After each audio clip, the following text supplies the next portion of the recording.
السلام عليكم ورحمة الله وبركاته. أخياري كسو دوادا ومدى الصومالي ميل بي جوجتو ويدين سلاني كسو دوادا جرناليست كينا كلا عين شو إعاتي ميديا الموقال كان كوبان وحان كسو قادن دونا معارضك أما مشرحين تميدو مشرحين تا فدقودو يا مقالة مقدشو هوتل الجزيرة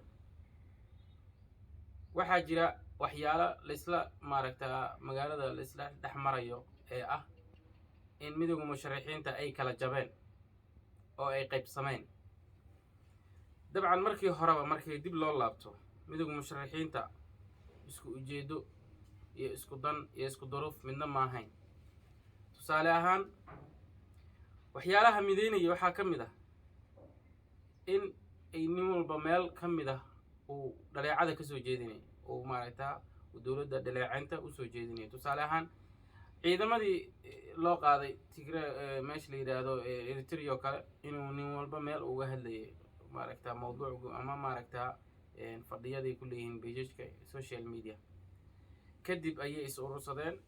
inta ugu badan kadib ayay maaragtaa fadhiga ka dhigteen meeshaas meesha marka halka ay taagan tahay wax ujeedaa aysan mideynin ay markii hore salna u ah midowgooda maaragtaa musharaxiinta ayaa markii dambe de waqtigii waxa la gaaray ay kala furfuran lahayn maadaama mabda ay ku midaysan yihiin uusan jirin marka taa ka soo daagdagno oo waxa guud oo maaragtaan iska iftiiminayna ah waxa yimid laba isbuucba waxa dalka jooga oo caasimadda jooga ninka la yiraahdo ra'iisul wasaarihii hore Soomaaliya Cumar Cabdirashiid Cali Sharmaake ninka la yiraahdo midowga musharaxiinta way soo dhaweeyeen maalintii imaanayay Khamiista ahayd waxay u direen maaragtaa niman qayb ka mid ah oo ka mid yahay gudoomiyihii baarlamaankii hore Shariif Xasan Sheekh Aadan ninka la yiraahdo iyo maaragtaa iyo qaybo ka mid ah midowga musharaxiinta sida afhayeenkooda kale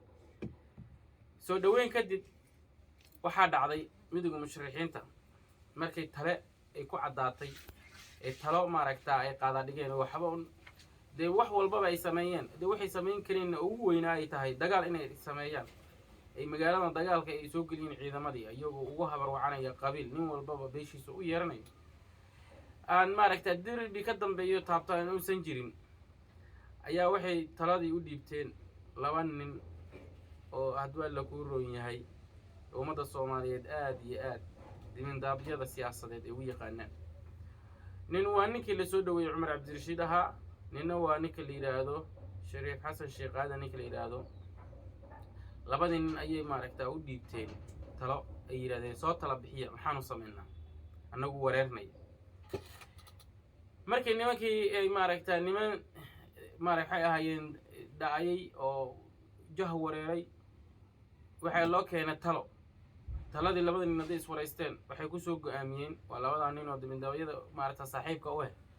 in midowga musharaxiinta Shariif Xasan uu ka dhaadhiciyo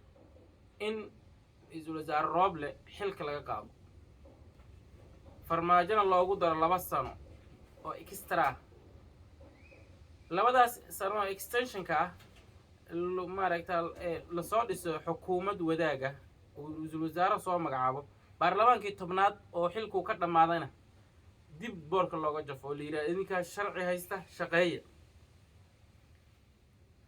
qodobkaas markay miiska soo saaray isla garteen Shariif Xasan waxa loo diray midowga musharaxiinta ka soo dhaadhici baa la yiri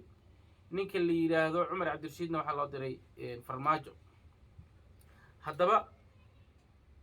ninka la yiraahdo wax walba Soomaalidu ka warhaysaa ama waxba kuma qarsoona midowga musharaxiinta iyo Shariif Xasan wixii dhaxmaray hase ahaatee farmaajo iyo Cumar Cabdirashiid maxaa dhaxmaray waxa la ogyahay kaliya inuu kulan dhacay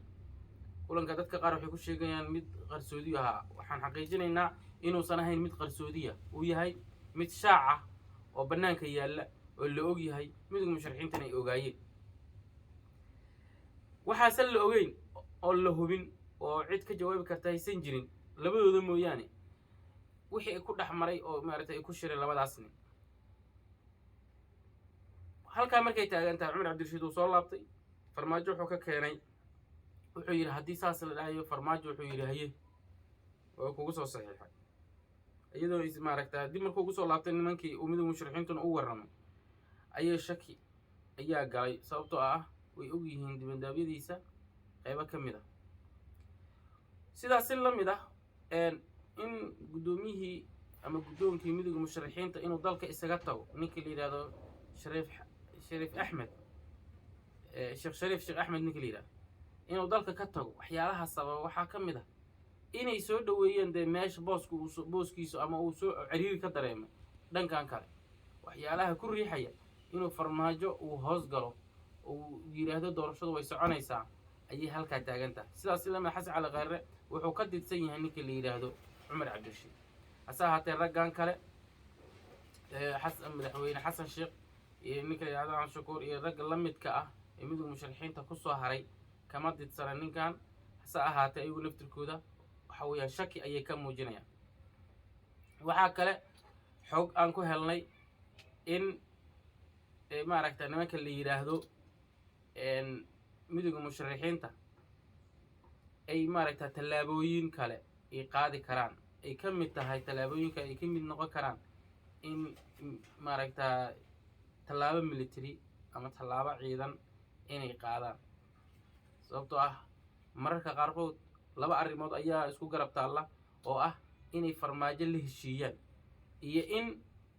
ay tallaabo military qaadaan waa labada arrimood oo la gudboon nimanka la yiraahdo midowga musharaxiinta qayb ka mida weliba sababtoo qaybtii kale waa ka tagtay hadduu ahaa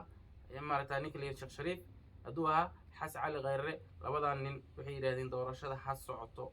oo maaragta hadduu alla ku rooyahay markii la soo doorto labada aqal ay soo dhamaystirmaan aan maaragta ku kala calaf qaadno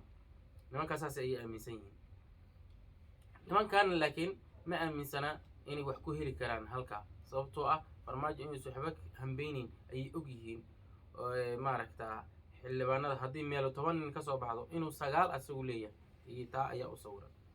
fursadda ay ku soo bixi karaan dhanka kale fursadda ay maaragta ku soo bixi karaan ayaa aad iyo aad u yar midowga musharaxiinta kuwa hadda ku haray halka farmaajo ama labadaas nin oo kale aan sheegno midowga musharaxiinta ka baxay fursadda ay ku soo bixi karaan ee xoogaa maaragta ay badan tahay sidaas la mid ah waxa arrimaha maaragta ka warhelay maadaama extension iyo 2 sano iyo wax la soo bandhigay oo hadalhaynta ay ka jirto waxa ka warhelay xisbiga ama awoodda saddexaad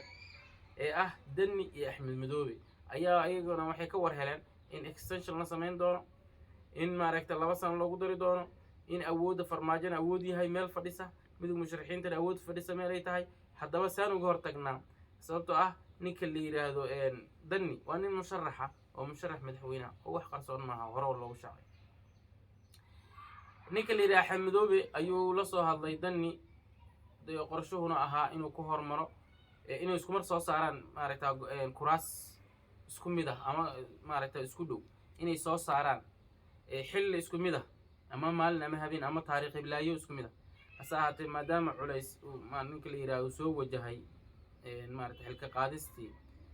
hogaankii ama maaragta taliyihii BSF ayaa wuxuu yiri Axmed Madoobe adigu soo saar waa sababta Axmed Madoobe xal uu la soo orday 14 kursi ee golaha shacabka ee Kismaayo ka soo bixi doona qaybto sidaas la mid ah farmaajo isagu waxa weeyaan labada dhanba asagu waa danaynaya in 2 sano loogu daro kadib xildhibaan soo dhisto ama maaragta uu galo maaragta doorasho xor iyo xalaal maaragta one man one vote inuu galo iyo labadaasba mid ay noqoto inuu galo ama 2 sano extension oo helo ama 2 sano kadib aduusan helinna uu soo diyaarsado ciid maaragta xildhibaanadiisa uu soo saarto oo halkaas haddana 4 sano dambe ku qaato Dani iyo ninka la yiraahdo Axmed Madoobe halkaa waa niman maaragta ka wada jaan qaadaya